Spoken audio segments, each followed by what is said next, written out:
Kagulat World, handa na ba kayo para sa isang lightning strike na yayanig sa disyerto? It's official. Ang ating Pinay tennis sensation na si Alexandra Alexiala ay sasagupa sa Ukrainian powerhouse na si Diana Yastremska sa round of 64 ng BNP Paribas Open. Matapos walisin ni Yastremska si Zhang Shuai noong March 5th, ang entablado ay handa na para sa isa sa pinaka-inaabangang rematch sa 2026. Bakit ito tinatawag na gulat ng mundo?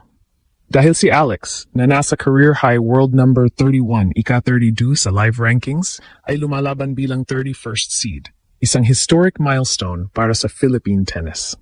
Bitbit ang momentum ng kanyang two quarterfinals at ang pag-asang maulit ang 6-1, 6-2 na sweep niya kay Yastremska sa Eastbourne noong nakaraang taon. Si Alex ay handa ng sumabog. Ito ba ang gabi ng repeat triumph o makakabawi ang dating world number 21?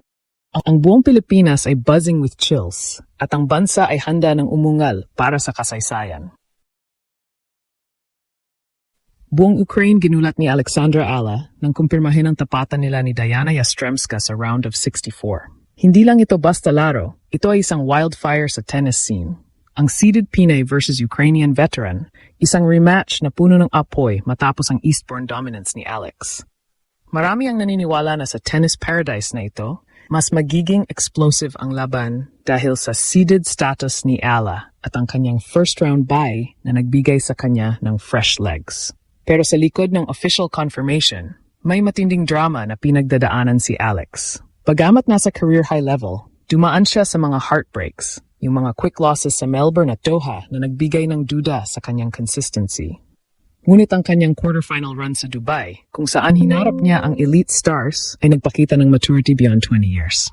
Ang matchup for Diana ay hindi biro. Si Yastremska ay isang former world number 21 na may major semi-final experience AO 2024 at 3 WTA titles.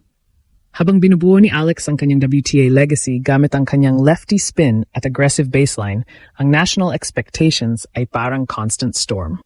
Ang bawat palo niya ay may bitbit na pangarap ng milyon-milyong Pilipino.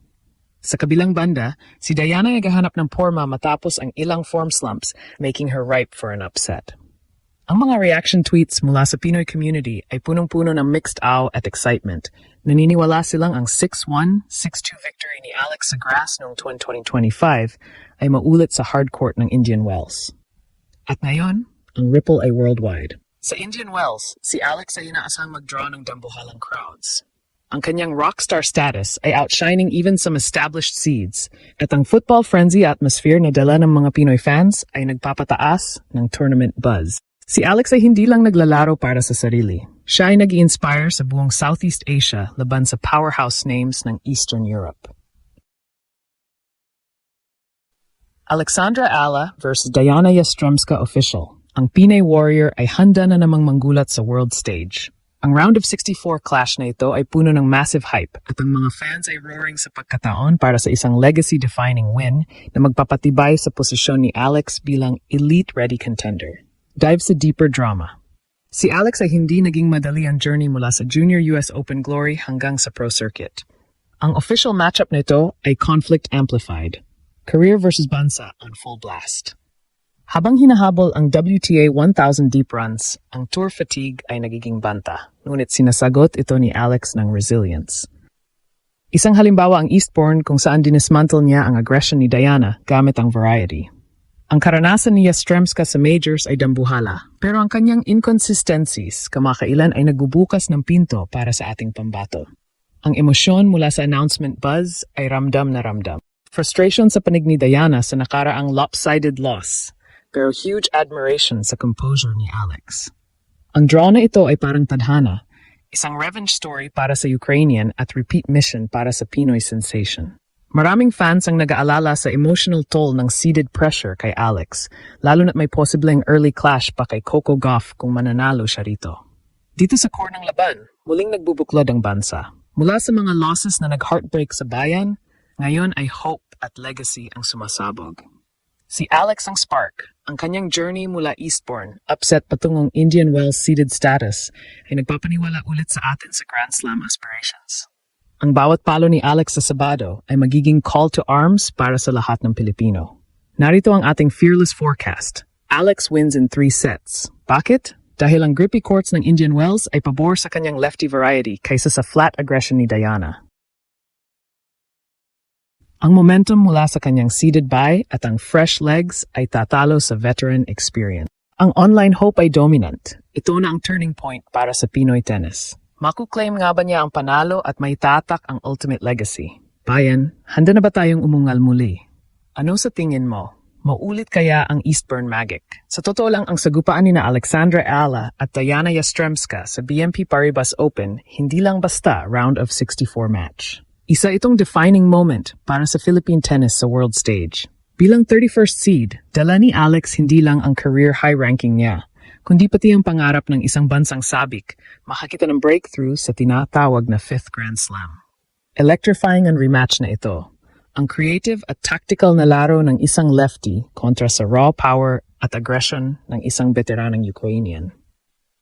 Si Yastremska papasok na may hangaring makabawi matapos ang mabigat niyang pagkatalo sa Eastbourne. Habang si Alex naman dadating sa disyerto na mas composed, mas mature at may fresh legs dahil sa first round bye. Ramdam na ang Ala effect sa Indian Wells. Parang may sariling home court si Alex dahil sa lakas ng suporta ng Pinoy crowd at diaspora. Pero higit pa sa stats at prize money ang laban na ito.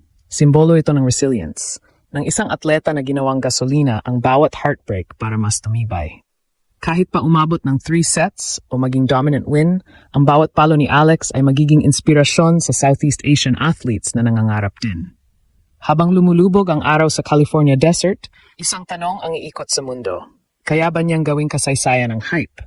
Ang mundo'y nakatingin, ang Pilipinas ay umaatungal, at handa na si Alex na gawing realidad ang ultimate gulat.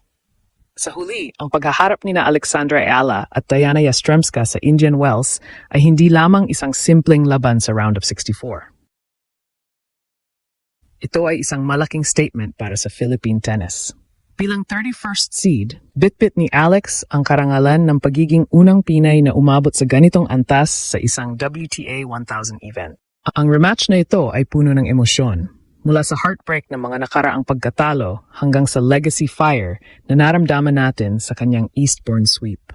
Ang Ila effect ay tunay na yumanig sa California, kung saan ang suporta ng Pinoy diaspora ay nagsisilbing home court advantage laban sa karanasan ng Ukrainian powerhouse.